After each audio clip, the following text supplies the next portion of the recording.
Muy buenas días, noches, ¿qué tal? ¿Cómo están? Bienvenidos a un episodio más de Mamá, voy a hacer cine, tu podcast, mi podcast, nuestro podcast, donde aprenderás a hacer cine, pero no como nosotros, sin cagarla. Cagaste el intro, casi. Casi, pero es lo más cerca que he estado, es lo más cerca que he estado en todo el tiempo. ¿Cómo estás, mi hermano? Muy buenas. Muy buenos, porque ya no sabemos. Muy buenas. Espera, no te has presentado. ¿Quién eres tú? Yo soy... Me quedé en blanco. Escúchame, qué horrible es llegar a esta edad. De verdad me quedé... Yo soy... Nino Bravo. Ya. Yo soy Pedro Horna, soy fotógrafo, cinefotógrafo. Aquí está mi nombre. ¿Verdad? Y me encuentro con la honra y la dicha de compartir este espacio con el gran, el único y el felizmente irrepetible Sebastián Plasencia Gutiérrez. Plasencia. Casi. Te cambié. Me cambiaste de nacionalidad. Te cambié de nacionalidad, te cambié la... Es la dislexia. ¿Cómo estás? ¿Qué tal, amigos? Muy buenas noches. Estoy un poco enfermo. Me duele la garganta. ¿Tú eres enfermo? Sí, también, pero ahorita estoy un poco más enfermo de lo normal. Me duele un poquito la garganta, pero ahí andamos. Por suerte. Anuncios parroquiales antes de comenzar el podcast. Probablemente para cuando esto de acá ya esté publicado, o sea, que se publique en unas horas, en verdad, después de que lo grabamos. No, en verdad no va a estar publicado. Pero en esta semana que viene, estén atentos porque vamos a estar subiendo el corto que grabamos antes de que me vaya. Con Pedro, con Gonzalo, con Peña. Bueno, Peña hizo el color. Pero nada, va a ser... Es un corto divertido, súper surreal. En verdad ha sido por la joda. Pero va a estar divertido. Así que ni bien esté subido este video, yo voy a poner una tarjetita acá en el YouTube. E igual voy a dejar un link al canal para que lo puedan chequear en el podcast. Así que nada, eso, gente. Yo fui Linterna 7. ¿Te acuerdas? Y fui Bodoque. Fui Bodoque 6 cuando estaba en jato ahí. Está en el... Se ve mi cabeza ahí en el... O sea, no, ni cagando se ve. Ese plano ni siquiera quedó. ¿Ya ves? Y tanto chongo me hiciste. Sí, ese plano ni siquiera quedó, lamentablemente. Hemos cortado bastante. Es un corto así... Tiene musical. Y está... Ahí te vamos, Broadway. Está en blanco y negro. Ahí te vamos, Broadway. Espéranos, Madison Square Garden. Sí. No sé por qué a Peña se le ocurrió hacerlo en blanco y negro al comienzo. Y me dijo como por la joda... Yo lo veo black and white, y yo... A ver. Y ya, como es un corto para así divertirnos, lo probamos y ya. Eso es la paja, porque llega un punto de que de verdad puedes permitirte el hacer cine con tus patas porque quieres hacerlo y te chupa un huevo. Te chupa un huevo. Claro. Es simplemente porque, oye, así como la gente normal... Cuando la gente normal dice, oye, fin de semana hay que juntarnos unas chelitas, los cineastas es como que, oye, y si grabamos cualquier huevada, pues. Sí. Bol, 4 palabras, bla, ya listo, picayelo otra vez. ¿Por qué? ¿Por qué, Plas? ¿Por qué picayelo? La palabra más jodida. La palabra más jodida de corto de boleto de 2019, y esa tenía que ser. No, que 19, mano, fue 2017. No. 17, yo hice Picayelo en 2017, tío. No, escúchame, 2019, tienes toda la razón. Yo no hice corte de boleto. 2019 fue que hicimos 48 Film Project. Que yo hice contigo el Proyecto 48. Sí, fue. Claro, ese es mi tu Switch. Sí, ya, para no seguir hablando de este tema y que la gente no se distraiga de lo principal, ¿te parece si lo hablamos la próxima semana cuando llegue a salir el corto y hablamos un poco más de nuevo de corto de boleto y de la experiencia de grabar esto? Me parece más. Es más, me ofendería si no lo hacemos. Y si no hablamos de eso también. Vamos a hacer. Entonces no vamos a hablar de eso, pero sí lo vamos a hacer. Excelente. ¿Qué corto? ¿Qué corto? Corto la que tú tienes, hermano. Escúchame, de una huevada que me encantó. Pequeño paréntesis. A Y ver, una huevada. nunca vamos a comenzar con el tema. Sí, carajo. Un reel de un brother que decía: escúchame, ¿has visto los amigos de los dildos que venden? La vez pasada pasé por un sex shop y encontré un dildo del tamaño de mi verga, mano. Le llaman llaveros, uno así. Puta, exploté de risa, bro. Exploté de risa, bro. Me cagué de risa. Excelente. Fue el mejor reel que viste esa semana, bro. Ya te atoraste. Buenísimo, weón. Buenísimo. Bueno, hermano, voy a aprovechar para contarte que la gente nunca es buena en todo. Uno siempre tiene fortalezas y debilidades, y yo no tengo la más mínima vergüenza de reconocer que dentro de la cinematografía, el espacio en el que soy más inútil y para el que no sirvo es el guión. Y no porque haya tenido un mal profesor, porque el profesor Giancarlo Capello es un excelente profesor de guión. Excelente. Me enseña muy bien. Pero no me da. Porque tú has sido mal alumno. Claro, o sea, no es que haya sido un mal alumno, sino que mi cerebro no da. Es así como... Estoy jodiendo. Es así como, no sé, que yo te diga, no sé, maneja rápido. Claro. No me da, no funciona de esa manera.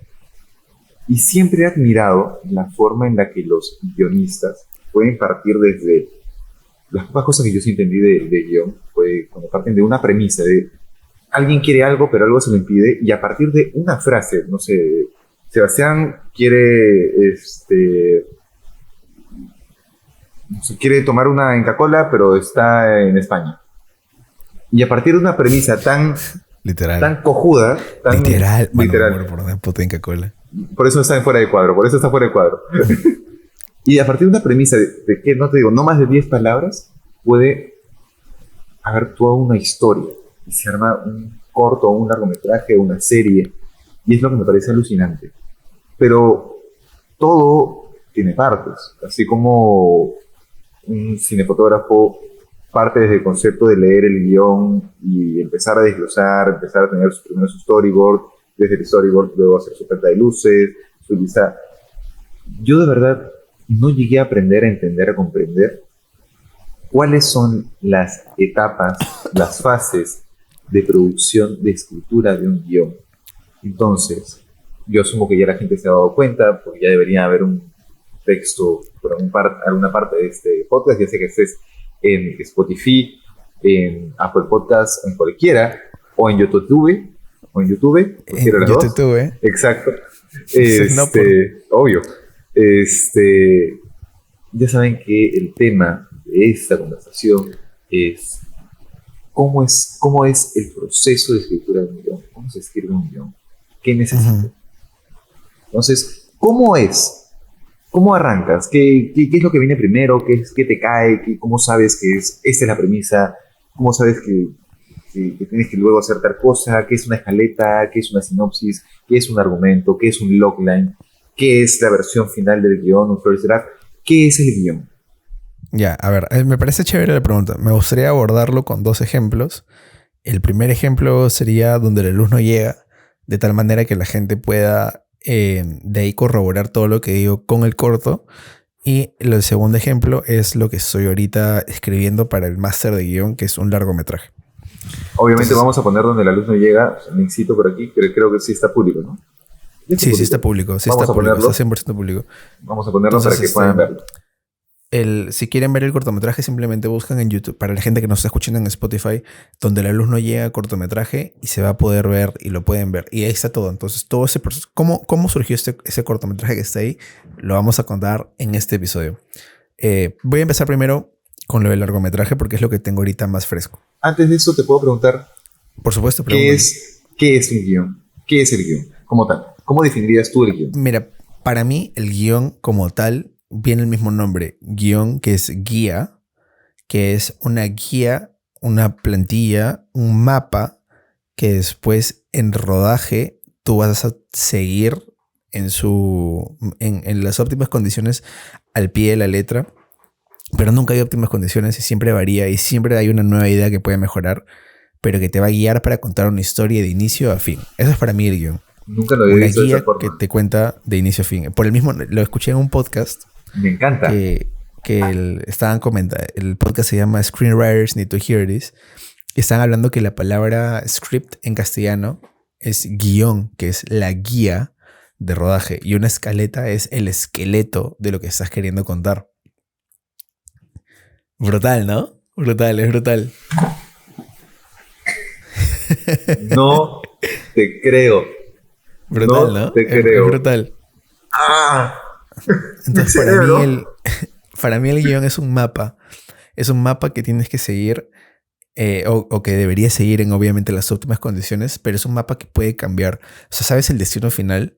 Entonces tú en rodaje llegas o puedes plantearlo y pues tienes la frescura y la posibilidad de ver con otros ojos el mapa y te puedes tomar quizás algún desvío por acá, algún desvío por allá, etcétera, etcétera. Pero en general es un mapa que te guía desde un punto de inicio hasta un punto final. Sea lo que sea la historia, ya sea una historia clásica que tenga un objetivo, un conflicto, o sea un slice of life, o sea algo más como los Dardenne, más contemplativo, tiene un inicio y un final, que es lo ideal. A ver, hay historias que nunca arrancan y siempre están en el inicio y es un poco más aburrido y tedioso de ver, pero originalmente, sea lo que sea, por más que no tenga 3 actos, es inicio, medio y final, nada más.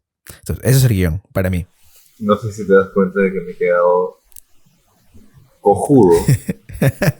Me he quedado estúpido porque, claro, yo siempre he concebido guión, etimológicamente hablando, ¿no? Desde la raíz de la palabra. Guión como guión como una lista de acciones, como una Ah, lista, mira, qué lista, lista. interesante. Pero nunca lo conseguí. Y claro, una lista de mercado, o sea, yo me voy al mercado y ya, check, check, check, check, check. Pero nunca lo tomé como una guía, como un camino. Claro, Me cagaste el cerebro, me dio diarrea. sí, es brutal. Creo que también concebirlo como una guía, a mí por lo menos me hace sentir menos presión al Claro, momento de escribir, porque no es algo, porque uno, no tengo que marcar los ítems de una lista. Dos, voy a tratar de acercarme lo más posible a un final, pero también sé que más adelante el guión puede cambiar. Ahora, no significa que mi trabajo vaya a ser escribir cualquier mediocridad, no, claro. sino mi idea es presentar una guía lo más concisa y posible, lo más concisa y precisa posible, de tal manera que más adelante los departamentos que tienen esa guía pueden ver qué necesitan en función de personas, en función de extras, locaciones, iluminación, etcétera, etcétera. Y que de ahí, bueno, los directores, en este caso yo, porque yo también escribo y dirijo mis cosas, sepamos cuál va a ser nuestro norte, qué es lo que hay que contar en la historia detrás, y ahí ver la forma concreta de contar ese subtexto, de contar esa historia, y ver si es que finalmente hay que cambiar algo o no, porque después hay otro proceso de reescritura que, querramos o no, con los actores se da bastante.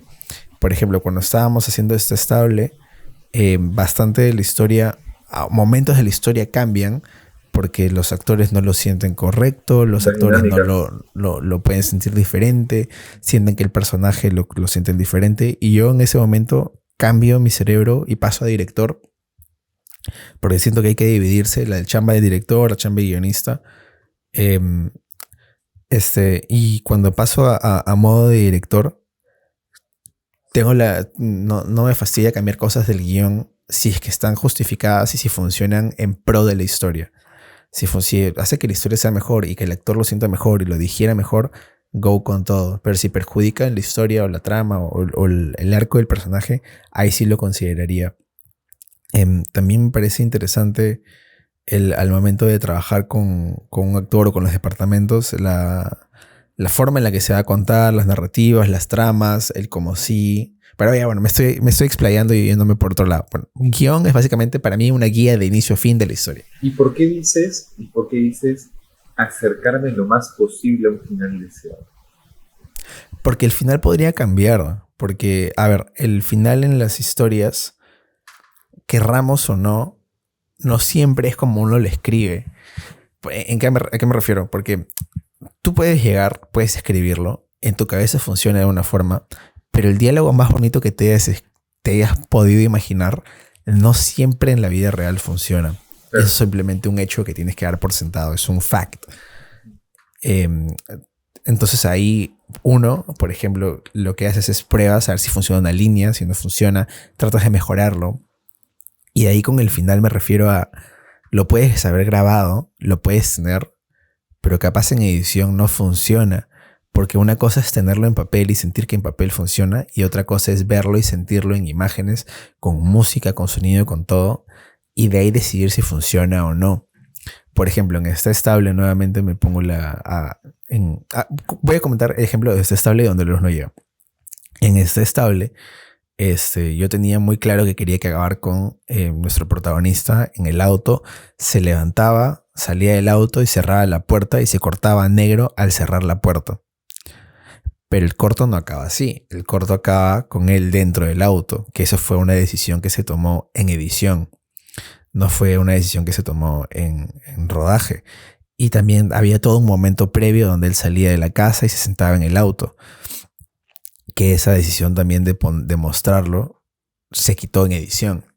Por ejemplo, en Donde la luz no llega. En Donde la luz no llega, el guión que estaba escrito era, que lo van a poder corroborar ahora con el corto, está nuestro protagonista, al final está dormido. Bueno, entonces el punto es, por ejemplo, en Donde la luz no llega, es más, creo que voy a compartir el guión. No sé si ya lo compartí, pero lo voy a compartir.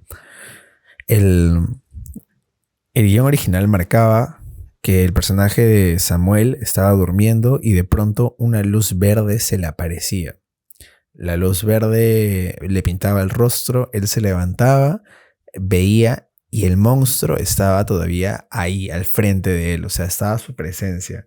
Él lo veía asustado y se echaba a dormir nuevamente. Ese fue el final que se grabó. Lo grabamos y lo tuvimos. Lo probamos y fue una caca. No funcionaba, no salía bien. Por eso es que la edición es la fase final de la escritura del guión. Sí, o sea, mucha gente puede decir que no, pero lamentablemente es así, ¿no? O sea, si eres guionista hay que saber también, creo yo, que la película va a cambiar bastante para el momento de la edición. O idealmente es que no cambie mucho, pero, a ver, lamentablemente hay algunas cosas que funcionan y otras cosas que no funcionan, y simplemente es ver los mejores cambios en función y en pro de la historia. Siempre nosotros estamos al servicio y somos esclavos de la historia. Nada que hacer. Es un buen título, esclavos de la historia. Esclavos de la historia. Me gusta. Sí. Entonces, lo que vimos el corte, vimos el corte y no funcionaba el final. Entonces hicimos reshoots del final. Entonces sabíamos que teníamos que dejarlo a Samuel durmiendo y dejamos a Samuel durmiendo. Y después se nos ocurrió la idea de grabar la mesa de noche y los objetos que tenía la mesa de noche y lo acompañábamos de música.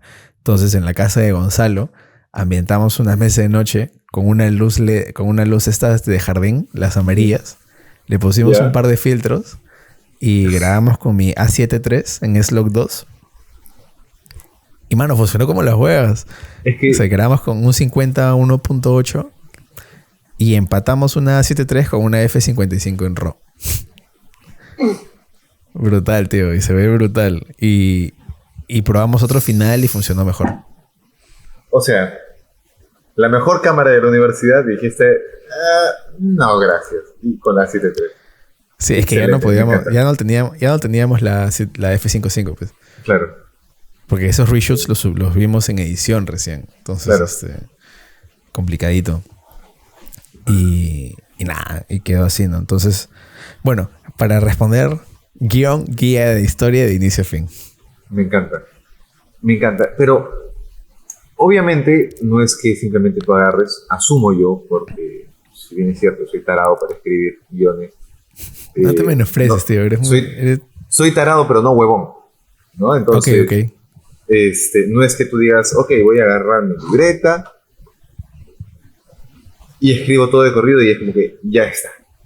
Ya lo tengo, ya está. Y de un solo porrazo, o sea, no, ni siquiera una novela de literatura en prosa escrita y todo lo que fuere, un libro o algo así se escribe de esa manera. Hay fases. Asumo yo pero no lo tengo claro. ¿Cuáles son esas fases y cómo es que pasas de la premisa a tu historia completa? A tu, ok, esto es. Ujú. No es más ni menos. Esto es. ¿Cómo pasas de A a Z? Ya. Acá hablamos y variamos de muchas cosas diferentes. Te voy a hablar de mi proceso porque hay gente que literalmente sí se puede sentar y escribe y le sale. Yo no funciono así, Claro. pero te voy a hablar de mi proceso. Primero voy a hablar primero el de largometraje. Para dejar un poquito más de suspenso y que la gente escuche hasta el final el podcast. Chan, chan, chan. Entonces ya. A ver, para el largometraje me acuerdo una cosa que se me quedó muy clara. Es cuando vino Michel Gastambide y nos enseñó que él, para abordar su proceso creativo, pensaba en espacio, tiempo, personajes, tema y... Espérate, lo tengo por acá apuntado, creo. La tarea, oye. Él nos dio cinco cosas. Bueno, acá tengo 4, no me acuerdo. Tiempo, espacios, personajes, acontecimiento, de ahí el tema, y de ahí la última, no me acuerdo porque debe estar apuntado en otro cuadro. Ya. Pero en verdad con estos 4, el tiempo, espacios, personajes y acontecimiento, tú puedes partir de alguna idea que tengas. ¿A qué me refiero? Digamos que tú tienes la idea o el tema o alguna frase que es, por ejemplo, en el caso yo tenía, fracasar no te hace un fracasado. Ya, Entonces, perfecto. ¿a quién le dices esa frase? Tú, fracasar es a tú y fracasado es otro. Entonces, en el personaje tienes que tener a alguien que fracasa, algún fracasado, por consiguiente, alguien opuesto, alguien exitoso, alguien que nunca lo ha intentado. Tiempo, el tiempo que quería contar la historia era presente. Entonces, en este caso era Lima de 2022. Y espacio, la ciudad, porque para mí la ciudad era como el olvidado del presente. Y en acontecimientos no tenía nada, porque no se me había ocurrido nada de trama o nada que sucediera. Entonces, eso es un punto de partida. Para mí en esta historia, yo siempre parto y prefiero partir de temas, de cosas que me interesen contar. En este caso me interesaba contar la lucha por los sueños a pesar de todo, que también es algo con lo que me sentía identificado, el arriesgarte, el cruzar 10.000 kilómetros para venir de Lima a España, dejar a mi familia, dejar a mis amigos, dejar a mi novia y estar acá, tratando de dejar un trabajo y estar acá ahora de estudiante. Para mí eso era también arriesgarme y darlo todo, porque claro, uno cuando escribe hacia el final no sabe si el guión va a ser bueno o va a ser malo. Recién lo vas a saber cuando terminas de escribirlo o incluso cuando terminas de rodarlo. Entonces es una apuesta y un salto de fe.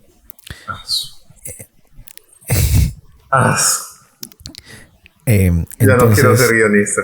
Pero es lindo, es un Obvio. descubrimiento bien bonito. Para mí, por ejemplo, escribir un guión es cruzar un puente invisible en el cual no sabes cuál va a ser tu siguiente paso, no sabes si te vas a caer, no sabes si estás dando el paso correcto y esperas llegar hacia el otro lado, solo que no sabes qué hay al otro lado.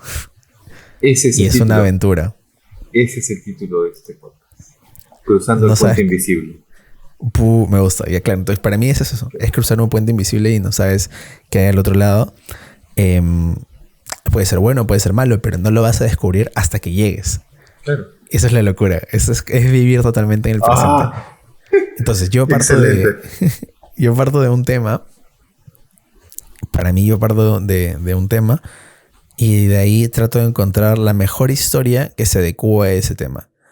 Usualmente también tengo cosas que me interesan. Por ejemplo, en la versión anterior que se llamaba En Lima no hay estrellas fugaces, me interesaba, y que lo he contado ya en un episodio del podcast, me interesaba mucho los préstamos informales. Igual, más allá de los préstamos informales, me interesaba Lima como una ciudad caótica, como una ciudad bonita, como una ciudad emprendedora, soñadora, luchadora, pujante, y la gente que hay detrás de eso. Entonces, quería mantener igual eso de ahí. Y hace años te digo, cuando estoy en el 2016 probablemente, se me ocurrió la idea de escribir un personaje que le saliera un agujero negro en el pecho. Entonces, después de romperme la cabeza tratando de crear historias, porque yo trataba, lo primero era soltar la cabeza. Para mí, lo primero es, una de las cosas más importantes es aflojar el cerebro. Y aflojar el cerebro simplemente es sentarte en una libreta y escribir lo que se te venga en la cabeza. Y escribir, y escribir, y escribir, y escribir. Para que tu tren del pensamiento funcione mucho mejor y que tengas un flow de las ideas. Porque las ideas a veces se demoran en llegar, son jodidas en encontrar, pero cuando tú estás en el proceso activo de pensar, escribir y votar, es mucho más sencillo de que las ideas nazcan. A pesar de que no salgan, ninguna idea en verdad es una mala idea en este momento del proceso. Entonces, escribí páginas de páginas de páginas de cómo me sentía, de qué quería contar, de cómo exploraba el tema, tratar de recordar personajes que me parecieran interesantes. Y así llegué al personaje de Luna, que era una señora que le había crecido un agujero negro en el pecho. O sea, le había salido un hueco en el pecho. ¿Por qué? No lo tenía muy claro en ese momento. Aún no se me había ocurrido. Para mí era que cumplía 50 años y sentía que la vida se le estaba acabando. Entonces empezaba también a podrirse. Era lo que que había pensado. Estaba entre o que se pudriera o que le saliera un hueco en el pecho. Y de ahí creé otro personaje que era un personaje que me interesaba. Era un personaje ya más del, entre comillas, bajo mundo. Y fue Inti, que yo siempre quería meter cosas peruanas. Y Luna, que es la luna, Inti es sol. Me parecía un contraste bien bonito. Y él es un personaje joven, que es músico, porque no quería dejar de lado el tema de la música, que es sicario. Entonces ya tenía dos personajes que eran un poco opuestos y que la idea era juntarlos en un proceso hacia la intimidad. Y que después cada uno se cumpla una meta diferente de su vida, se separen, pero se ayuden mutuamente en lo que quieren. Entonces, a partir de simplemente la idea de que eso es para mí, nuevamente recalco, es lo más importante del tema, yo pude crear una historia. Eso es lo que quiero contar. ¿Eso es lo que se llama el viaje del héroe? No, el viaje del héroe es un viaje que el personaje hace donde inicia en un punto de partida. Es una forma de estructurar historias. Tiene un punto de partida, le hacen la llamada, a modo resumen, le hacen la llamada, él decide o no si aceptar la llamada. Cuando la acepta, se embarca en un viaje, sale de su zona de confort y de ahí le pasan peripecias, recibe ayuda de gente, le dan un power up a mitad de la historia, se enfrenta al villano, no lo logra vencer, de ahí entrena, consigue la fórmula secreta, se enfrenta nuevamente al villano, gana y regresa a casa habiendo cambiado y habiendo perdido algo. Que eso es como, a modo resumen, es el viaje del héroe. El viaje del héroe básicamente es simplemente una forma de estructurar las historias, que es inicio, medio y final. Que es un personaje, le pasa algo, a raíz de que le pasa algo, ese personaje acciona, y porque acciona hace tal y tal y tal y tal y tal y tal y tal y tal y tal. Y antes, en Lima no hay estrellas fugaces, ¿habría sido un viaje del héroe? Yo creo que igual esta de acá, la de Luna, es un viaje del héroe. También. En el sentido de que le pasa algo al personaje, el personaje tiene una meta y quiere cumplir esa meta. Claro. Entonces, como te digo, para mí es simplemente una estructura convencional, ¿no? Un personaje quiere algo y quiere algo porque ha pasado algo antes y bla, bla, bla, ta, ta, ta, ta, ta. Que no significa que sea malo o mejor, sino es una forma de contar historias que a mí me gusta. Claro. Que es de forma clásica, que viene desde Aristóteles, que es la forma más convencional de contar historias, inicio, nudo y desenlace. La estructura aristotélica. Que la gente le dice 3 actos, que sí, son 3 actos. Ahorita nosotros nos hemos estado guiando del libro Save the Cat de Blake Snyder para un poco estructurar la historia, que ayuda también un poco a cuajar tus ideas. Y nada, ese es el primer proceso, el ver qué quiero contar. En el caso de Donde la luz no llega fue diferente, porque yo había partido de una idea que tenía, que era la idea de 2 hermanos que vivían en una cabaña alejado en el bosque. ¿Te acuerdas? ¿Te acuerdas cuando estaba pichando en clase? Claro. Eran 2 hermanos que vivían en una cabaña alejado en el bosque. Estamos ancianos. Al frente de... Han pasado 5 años, ¿no? Al frente... 5 no. No, perdón, me estoy hueveando. 3. Se me perdieron 2 años, ¿dónde están? Perdón. Y al frente de la casa de estos chicos había una puerta. Y a través de la puerta había una dimensión oscura donde el hermano mayor entraba a conseguir comida. Y un día el hermano mayor no regresa. Y el hermano menor se da cuenta que el hermano mayor no regresa. Entonces él por primera vez sale de la casa. Carajo, se activó Siri. Él por primera vez sale de la casa, entra por la puerta y se da cuenta que hay un laberinto con un monstruo. Y su hermano está hasta el fondo después de haber atravesado. Ese es más viaje, ese es un súper viaje del héroe. Súper viaje, súper viaje del héroe. Donde el protagonista va y se encuentra con una niña y esa niña le da una pista y descubre que el niño no tenía ojos, creo, y al final se encuentra con el monstruo y lo vence con la ayuda de la niña. Y recupera al hermano, pero antes de que estén yendo, se empieza a ir como el efecto de la droga y el hermano menor se da cuenta de que estaba como en un orfanato donde los traficaban órganos y ellos eran como los animales de la granja. Claro. Para que fueran traficados. Claramente en ese momento no me puse a pensar en el dineral que costaba hacer eso. Claro. Dije, lo podemos hacer, sí, me parece barato. Era un costo, pero... Brutal, sí. En algún momento de mi vida me gustaría hacer esa historia porque me parece chévere. Es un poco al rollo Guillermo del Toro. Me acuerdo exactamente el haber leído ese guión una noche en la selva. Porque tú me pasaste el guión. Claro. Guión, antes de que yo me vaya de viaje a Pucallpa. Claro. Y no tenía señal ni nada. Y dije, bueno, voy a aprovechar y distraerme. Voy a leer el guión de esta. Oye, huevón, esa idea en la selva podría ser de puta madre. Como una metáfora. Lo voy a tener en cuenta. Porque yo tengo otra historia de terror. Tengo una historia de terror en la selva. O sea, yo me quedaría en un hotel, claramente, ¿no? Ay, Dios. Ay, Dios mío. Que no aguantaría los insectos. No, o sea, puede en verdad, ser. Con tal de que sea segundo piso y que no esté pegado al suelo para que insectos no suban a mi cama, yo feliz. ¿Tú crees que los insectos solamente están en el primer piso, no? Hay más probabilidades de que estén en el primer piso que en el segundo piso. En la selva todo vuela. Ya, entonces me voy al tercer piso. Un pisito más. Ya, entonces, esa fue la historia original. Y de ahí, cuando estábamos haciendo las reescrituras en taller de cine, Circe me preguntó, ¿qué quieres contar? Y yo me quedé un poco en blanco porque no tenía muy claro qué quería contar. Si bien quería hablar sobre la trata de órganos, no estaba muy seguro qué es lo que quería contar yo como guionista, qué quería dejarle al mundo. Y había cosas que tenía claro que quería mantener. El tema de hermanos, el tema del monstruo, queríamos hacer terror. Y después de romperme el cerebro buscando qué quiero contar, qué me identifica, qué quiero, digo, ok, yo soy un hermano mayor.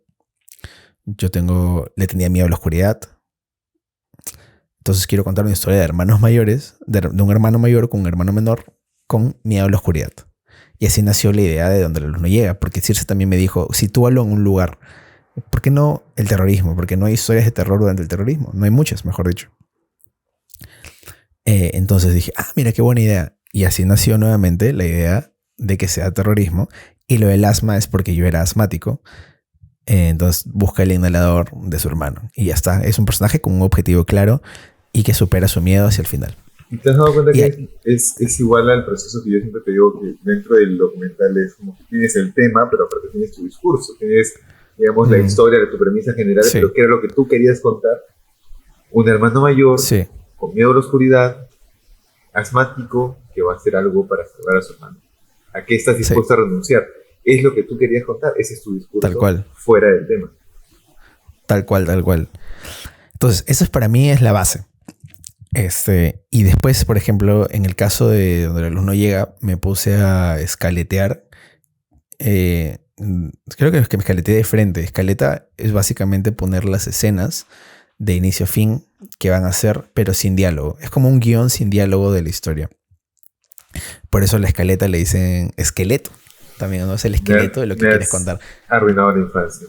Y eso es algo que me parece súper interesante porque, a ver, acá hay varias cosas de temas importantes. Tienes primero, lo más chiquito que existe, si no me estoy equivocando, es el logline, que es de qué va la historia en una sola línea. De ahí también está el storyline, que el storyline es como una línea y media, una hueá así. Pero logline y storyline son casi la misma vaina. Lo más chiquito no es la premisa. Alguien quiere algo, pero no se me entiende. El logline es la premisa. Ok. Yeah. Perdóname, antes del logline está el tagline también, que es como la... No, discúlpame, está después. El tagline es lo que está en el póster cuando vendes, ¿no? Como en la fiesta de las salchichas, más dura que nunca, una cosa así.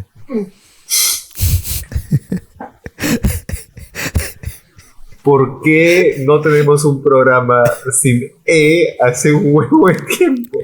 Es lo primero que se me ocurrió. Es lo primero que se me ocurrió. Desde la semana 4 todos nuestros episodios tienen No importa. Nuestro público objetivo es gente mayor. Son adultos. Me parece perfecto. De ahí, primero logline o storyline, de ahí tagline, de ahí viene una sinopsis que acá hay varias formas de sinopsis. Yo las diferencio en dos muy concretas. La sinopsis corta, que es una sinopsis para mí de unas 4 líneas, 5 líneas. Pero a ver, yo siempre me zurro y me chupo un huevo las reglas. Entonces siempre me dicen 4 líneas, puedo hacer 3, puedo hacer 6, puedo hacer 7. Con tal de que se cuente la historia en la menor cantidad de palabras posible, todo bien. Y de la sinopsis... Rebelde mucho. Es que realmente no hay reglas, tío. O sea, si te sigues por el juego, no vas a llegar. Si por el manual, la huevas. De ahí tienes la sinopsis. De ahí tienes la sinopsis larga. La sinopsis larga puede ser media cara, una página, no más de página y media, eso sí, porque si no sería un huevo. Donde ahí estás contando toda la historia.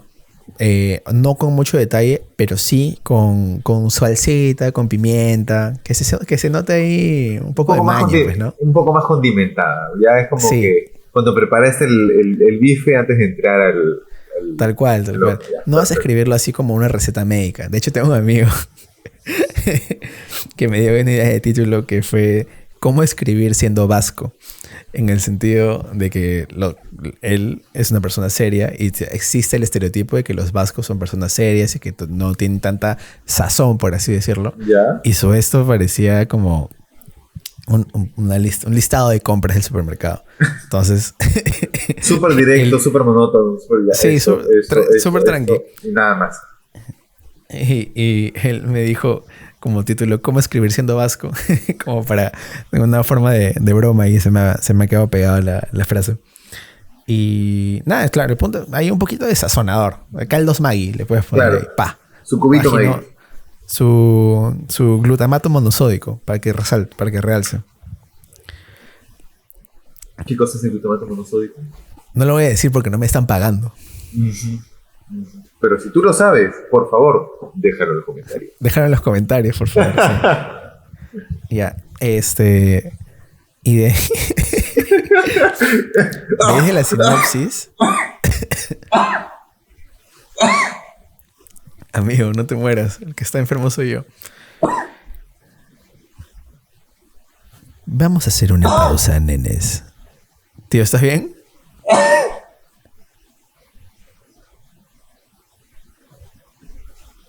¿Eso es parte del show? Si me fuera a salir por otro lado. No fue parte... No fue a propósito, ¿no? Pero vale, todo está grabado. Todo queda. Yo nunca corto nada. Nunca corto nada, salvo que haya algún fallo en nosotros. Ya, entonces, después de la sinopsis larga, viene lo que se conoce como argumento. El argumento no es otra cosa que la historia contada en prosa de inicio a fin, pero ya con más detalle. Y un argumento puede tener 7 páginas, 8 páginas, 10 páginas, 15, 35. Más o menos en ese rango. Después del argumento viene la escaleta. La escaleta, que en inglés se traduce como outline, lo cual es extraño, no sé por qué. La escaleta es, como les comentaba, las escenas de inicio a fin, pero sin diálogo. Yo le pongo diálogo indirecto. O sea, si tengo un diálogo marcado, lo pongo ahí. Mucha gente hace sus escaletas muy, muy sobrias. Es como el personaje entra al lugar y quiere, no sé, y va a su cama. Ejemplo. Yo pongo, el personaje abre la puerta, camina, se sienta en la cama. O sea, lo pongo bien detallado como si fuera un guión, porque para mí eso es como preescribir el guión. Entonces me ayuda a mí a tener un visual más grande. Nuevamente, no hay reglas. O sea, realmente no hay ningún tipo de reglas en esto. Por más que los libros de guión digan tiene que durar tanto, tal. Las huevas los libros de guión. No hay reglas. Simplemente es lo que te funciona a ti. A Capelo no le gusta eso. Entonces, ¿qué diría Capelo sobre eso? Él diría también que no hay reglas. 100% seguro. No me queda la menor duda que diría lo mismo. Y después de la escaleta, acá en España hay una fase intermedia entre guión y... No sé si se acá en España, pero por lo menos a mí me han enseñado que hay una fase intermedia entre guión, entre escaleta y guión que se llama tratamiento. Que el tratamiento acá se entiende como scriptment, que es la escaleta con algunos diálogos y la escaleta más a detalle, que es básicamente lo que yo hago, que es un tratamiento, pero el tratamiento en inglés se traduce como treatment, y el tratamiento, como lo entiende la DAFO, es la historia contada en aproximadamente 30 páginas con diálogos indirectos, o sea, es un argumento más detallado, como si fuera la película contada en prosa, pero así full a detalle. Entonces, es una confusión muy extraña que hay, pero si te piden algo, tú ya más o menos vas viendo en cantidad de páginas qué es lo que necesitan, porque los nombres varían de lugar en lugar. Entonces, yo lo que hago, después de haber hecho todo esto de tener mi tema, es me siento y escribo la historia en prosa de inicio a fin, y me trato de guiar del documento de Blake Snyder del Save the Cat, que si bien me parece súper formuleico, ayuda para centrar tus ideas y poder contar una historia con bastantes cositas y que te pueda ayudar a por lo menos a moldar el coco en una dirección, ¿no? Te sirve de guía. Entonces escribo de inicio a fin toda la historia. Me sale un documento de más o menos 12 páginas en prosa. Y después de eso, le doy revisiones a ese documento. O sea, lo reviso, tacho, marco, veo que funciona, que no. Pero para mí es un documento bien detallado, donde suceden varias cosas. Mucha gente antes de esto hace beats. Que beats es básicamente los momentos de una historia. Digamos que tienes tres actos en tu historia, pero los beats lo dividen en 4. El primer acto, el segundo acto parte 1, segundo acto parte 2 y tercer acto el tercer acto de... Y de la nada aparece Loki, ¿no? Y de la nada aparece Loki, ¿no? Y te quita tu guión. ¡Pam! Claro, y se aparece a otro lado. Entonces, por lo general es un promedio de 10 bits por acto. Bits entendiéndolo como un momento de la historia. Presentación de personaje, alquiler de un local, conocer a Inti, todos esos son bits, momentos. Entonces, más o menos es un promedio de 40 bits que tiene una historia. Pero mira, yo he intentado hacerlo, pero ya no funciona así. O sea, yo no puedo hacer eso. No, o sea, yo tengo claro momentos en mi estructura, tengo claro el inicio, tengo claro el medio, tengo claro tal, tengo claro el final, porque para mí es importante saber hacia dónde estás yendo, hacia dónde estás navegando, con la idea de que el final puede cambiar. Hay cosas que las tengo en piedra y hay cosas que pueden cambiar. Pero no hago los beats tan a detalle porque no me funciona. Yo prefiero escribir todo súper largo en prosa. Y a mí ya me da una claridad mental mejor, me da un panorama mucho más abierto y mucho más detallado de lo que está sucediendo en la pintura. Entonces, y después que hago este tratamiento, que este argumento, yo lo que hago es corrijo, lo imprimo, siempre, o sea, imprimirlo para mí es clave. Tenerlo en físico siempre te va a dar otra cosa. Siempre. Y corrijo con un lapicerito verde, porque, y eso ya lo he mencionado también, verde porque azul y negro no se van a notar mucho con la tinta. Rojo es como si cometieras un error y verde me parece más neutral. Morado también podría ser, pero verde me parece que resalta más entre el blanco del papel y el negro de la impresión. Claro. Y después de eso me pongo a escribir escaleta. Uh-huh. Escaleta, como te digo, muchas veces las personas la escriben como si fuera una sola línea. A mí me gusta escribir las escaletas bastante detalladas, con diálogo, con momentos, literalmente como si fuera un guión. Es un desglose. Sí, y la escaleta última que acabo de hacer, que acabo de terminar mi primera versión de la escaleta del largometraje, me ha salido como 45 páginas. Yeah. Entonces, con diálogo ya me van a salir más, pero me han salido un repincho de escenas que tengo que cortar, que me han salido como 200, creo, weón. Que son un huevo de escenas. 200 escenas. Pero yo te pongo 200 escenas y por lo menos se me ocurren como que 3 planos por escena, son 600 planos. Mano, Sí. ¿qué estás haciendo, asesino de Sí, sí, sí, mierda? yo sé. No seas Yo sé. así. Por Escúchame, eso es ¿quién va a ser tu cinefotógrafo así? Escúchame por eso es entonces. una primera versión. Una primera versión hay que poner todo el vómito y de ahí hay que limpiar. O sea, por eso no me preocupo. En las primeras versiones es súper importante que pongas todo lo que tú sientes en tu cerebro. Ese es un asesino. Ese es un asesino criminal. Este, este es un asesino. Eso es un crimen así de guerra, no Carajo. maldito. No, no hagas eso. Por eso es 600. importante, ¡Ah! como te les digo, es importante que estén todas las escenas que te imaginas, porque después hay que depurar. O sea, eso es lo bonito, ¿no? Que no hay nadie que te corrija o nadie que te impida poner algo. Después tú mismo vas a poder depurar lo que tengas que depurar y lo que haya que depurar. Porque es cierto que hay cosas que hay que limpiar. Yo también al momento de escribir mis guiones, pongo las escenas desde fuera, como para sugerir un plano. A ver, eso es algo que también es controversial. Yo en mis guiones pongo planos que me imagino, porque los escribo yo y los voy a dirigir yo. Claro. Si escribiera para otra persona, también pondría la cámara porque me chupa un huevo que la otra persona lo cambie. O sea, hay gente que va a decir, no, pero después va a venir un director y lo va a cambiar. Me da igual, porque cuando el guión salga de mis manos y llegue a otra persona, es otra persona que ya compró el guión, va a poder hacer lo que se le dé la chucha gana. Entonces, da igual lo que sea que yo le ponga. Y yo siempre El pongo. regreso de Dictaplas. Es que me da igual.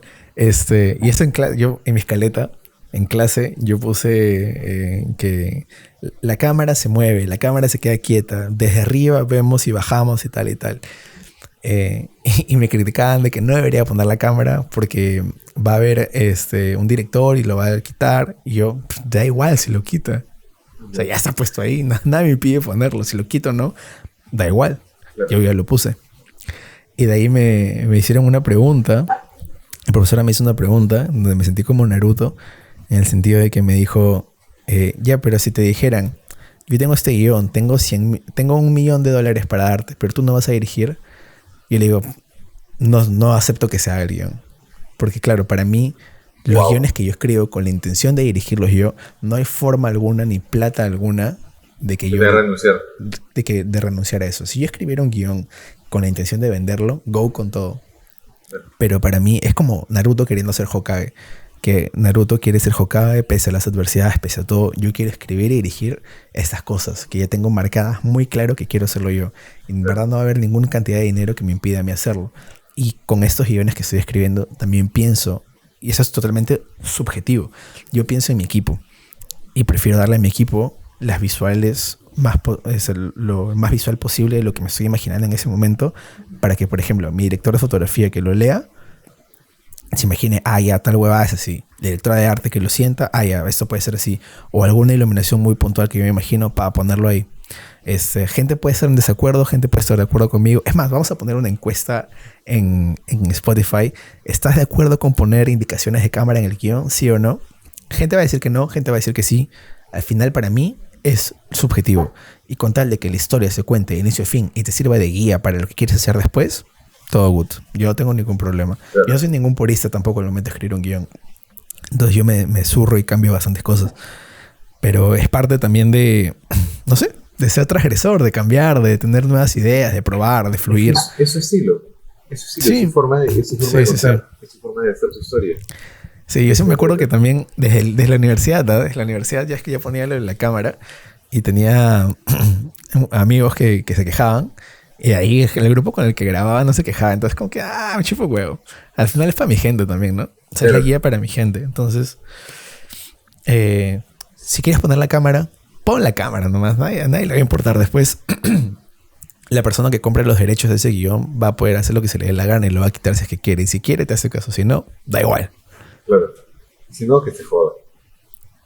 Sí, porque acá en el mundo de guionistas hay dos cosas importantes, ¿no? Dos cosas que yo considero importantes.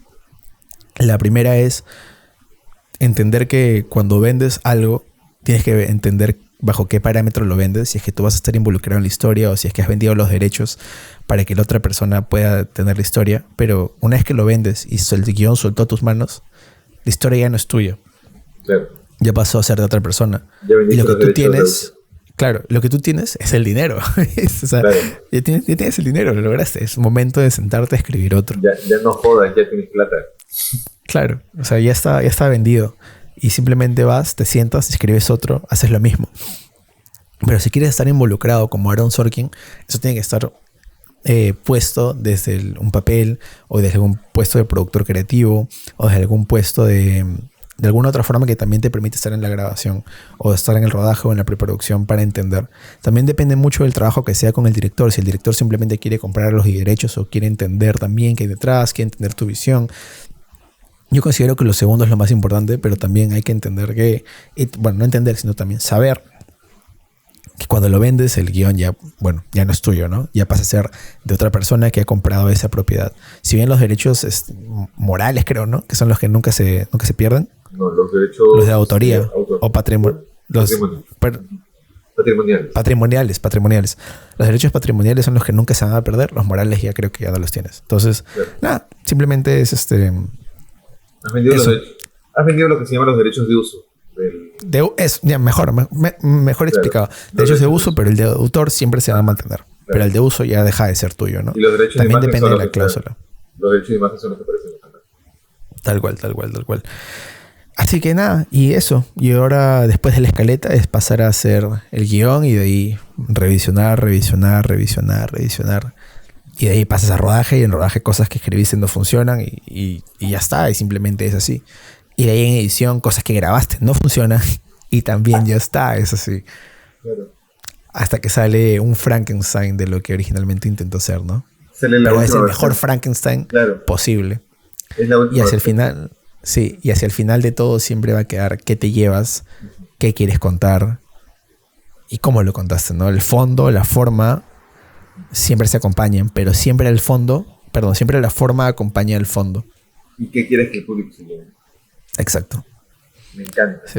Me encanta porque es todo, lo que me has contado es un viaje del héroe. Es un viaje del héroe indie. Y ya básicamente para ir cerrando, hermano. Sí, porque ya me duele la garganta. He hablado 54 minutos, güey. Y mi ojo se está... Sí, te veo durmiendo. Más que durmiendo, estoy con una picazón de ojos. Y me ha picado, no sé si una pulga de araña, pero al costado del derecho. Y Se ha muerto la pulga. Ah, sí, man. Se ha muerto. Madre. Pero la pregunta es la siguiente. ¿Tú crees que hay un tiempo en específico para terminar de escribir una historia? Puta, buena pregunta. Yo creo que sí y que no. Sí, en el sentido de que sí tiene que haber un momento en el que lo saques. O sea, no puedes pasarte la vida escribiendo algo por miedo, ojo, por miedo a que no quede bien. Claro. El miedo a que no quede bien es el enemigo de absolutamente todo. Realmente el fracaso está en no intentarlo, ¿no? Para mí el verdadero éxito está en levantarte cada mañana, sentarte, escribir, con miedo de no saber hacia dónde vas. Claro. Porque no sabes hacia dónde chucha vas cuando estás escribiendo. Literalmente estás creando el piso mientras avanzas. Y eso es terrorífico. A mí me aterra. Pero me gusta también. Me parece muy emocionante. Me parece muy atrevido y muy divertido.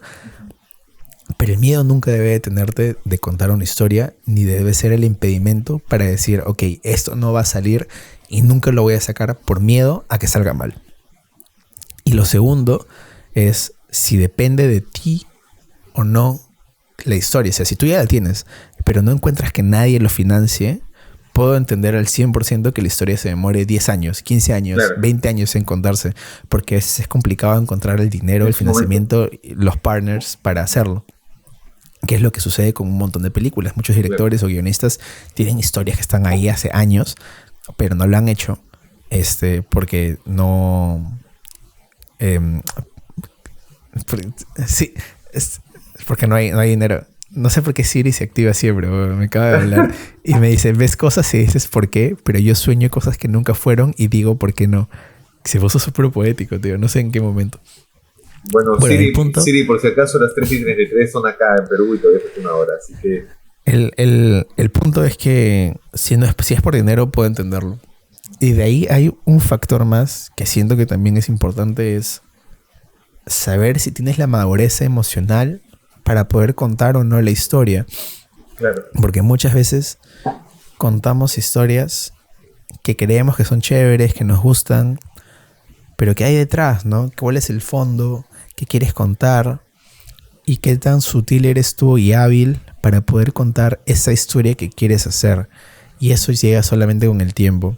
Entonces son muchos factores que pasan. Lo que sí creo es que el miedo no debe detenerte y que no debería demorar, o sea, no debería ser imposible sacar el guión, ¿no? O sea, sí hay que hacerlo. Por más que la primera versión sea caca, y va a ser caca, y es normal que también sea caca, pero de esa caca hay que sacar y limpiar todas las impurezas para que quede simplemente el oro, para que quede lo que funciona y que esté la mejor versión presentable posible en la vida, ¿no? Me encanta. Al final, y eso ya es filosofía mía de repente, yo creo que los proyectos nunca se terminan. Creo que sí. se abandonan. Yo creo Sí, que o sea, 100%. tú abandonas el proyecto cuando sientes que ya le has dado todo lo que le podías dar y ya has podido recibir todo lo que podías recibir de tu proyecto. Sí, Cuando sí, ya sí, 100%. la historia ya se está contando y se está volviendo a contar a sí misma, es como que, ok, ya es momento de dejarte libre. Sí. Vamos a la siguiente parte. Sí. De hecho, el deadline es un gran indicador para, También. para poder entregar algo. También. Sí. Sí, porque si no estaríamos editando cortos, grabando 1000 horas, rehaciendo tomas, pero te quedas sin tiempo. Claro. Y eso es bonito. Es bonito porque hace que los proyectos terminen. Igual como este corto que ahorita sacamos, ¿no? Porque no tenemos fecha de entrega, pero ya hay que quiero sacarlo lo más pronto posible. Claro, si no lo vamos a sacar. Ya. No, sí, claro. Ya va a salir. Solamente falta que me pasen un archivo más y ya está. Perfecto. Hermano, ¿y con qué reflexión te quedarías tú así? Guión, o sea, toda esa conversación que hemos tenido sobre guión, sobre historias, en 10 páginas. Les estás contando. No dejes de contar una historia por miedo. Atrévete y escribe todos los días. Me encanta. No fueron 10, pero me quedo con eso. Está bien. Es que, mira, yo, otra vez, filosofía propia de repente, yo considero que el arte es como un deporte. ¿El arte es como qué? Como un deporte. Como un deporte. Así de simple. El arte es un deporte. Yo para mejorar y para crecer como fotógrafo o como señor fotógrafo tengo que fotear todo el tiempo, producir todo el tiempo. Si vas a escribir guiones, si vas a escribir historias, escribe y arriésgate, hágala, malógrala, que tu guión salga más cagado que pelo de culo, pero que salga, que esté ahí. Exacto, que salga, eso es lo importante, que salga. Bótalo, verborrea pura, que salga de ti, y luego corriges. Tal cual. Es decir, asumo yo, como te digo, no soy una sí, 100%. Pero si es que se queda adentro, nunca vas a saber que estuvo bien. Un primer borrador mal hecho siempre es 17,000 millones de veces mejor que un guión bueno imaginario. Uh-huh. Tal cual. Estoy 100% de acuerdo contigo. Bien, hermano. Ciérralo, papo, cierra este episodio. Lo cerramos, hermano. Entonces, cuéntame, ¿cómo te pueden encontrar en las redes sociales? En las redes sociales, por si me quieren funar por poner la cámara en el guión, me pueden encontrar como @sebas.plus en TikTok y en Instagram, y en Twitter como @sebas_plus. Uy, huevón, en unas horas juega Argentina también por el Mundial. En exactamente 2 horas y media. Partidazos que se ven el día de hoy. Y hermano, Argentina-México el sábado, El Argentina-México el sábado. Argentina-México el sábado. Sí, está igual. La mierda. Ahora sí ya está. Toda una granja ahí. Pobrecillos. Y dime, ¿cómo encuentras a mamá? Voy a hacer cine en las redes. Lo encuentran en las redes sociales como @mamá voy a hacer cine en Instagram y TikTok. A ti, hermano, ¿cómo te encuentran? Y a mí me encuentran en Instagram como @hornapedro, en Twitter como @pedrohornah, y creo que no tengo ninguna otra red social. No tienes. No tengo ninguna otra. Así que despídenos, amigo. Gracias por estar aquí, a todos y a todas. Sean corteses, anden con cuidado, edúquense lo más que puedan, respeten si es que quieren. ¿Por qué estás agradecido? Porque estoy agradecido, porque encontré un gran libro esta semana que estoy leyendo que me va a ayudar muchísimo en mi tesis. ¿Qué libro estás leyendo? Al toque. Se llama... En lo que tú estás buscándolo, yo voy a contar un cuento. Y se no llama sé qué quería decir, pero ya está. Por donde hay soplo. Es un libro sobre análisis antropológico de la Amazonía peruana. Y es oro puro para mi tesis de la maestría. Es alucinante. Uno de los autores es Óscar Espinosa, que es una de las cabezas de la maestría de la antropología visual. Brutal. Es alucinante, es orito puro esta belleza. Me costó un chingo de plata, pero ¿qué voy a hacer? Pues es así. Está bien. ¿Y tú por qué estás? ¿Y tú? Pucha, ¿qué me ibas tú? Bueno, yo estoy agradecido. ¿Estás bien? Me dolió. ¿Estás bien? Mi dedito se dobló. ¿Por qué estás agradecido, amigo? Estoy agradecido porque hablé con mis abuelos el fin de semana y me gustó verlos por videollamada. Fue bien bonito. Entonces agradecí ese momento que tuve con ellos. Por eso estoy agradecido. Me encanta. Siempre un ratito para la familia siempre va a ser amor puro. Sí. Ya, despídenos, ahora sí. Ahora sí, sean corteses, anden con cuidado, eduquense lo más que puedan, respeten solamente si es que quieren y que Dios me los guarde. Cuídense mucho y hasta la próxima. Chao, chao. Me encanta esa despedida, tienes que hacerla siempre. Hablamos, gente. Mamá Voy a Hacer Cine Podcast es una producción de Renderverse Film Production, idea original de Pedro Horna y Sebastián Plasencia, música de Artlist y auspiciado por nuestras familias.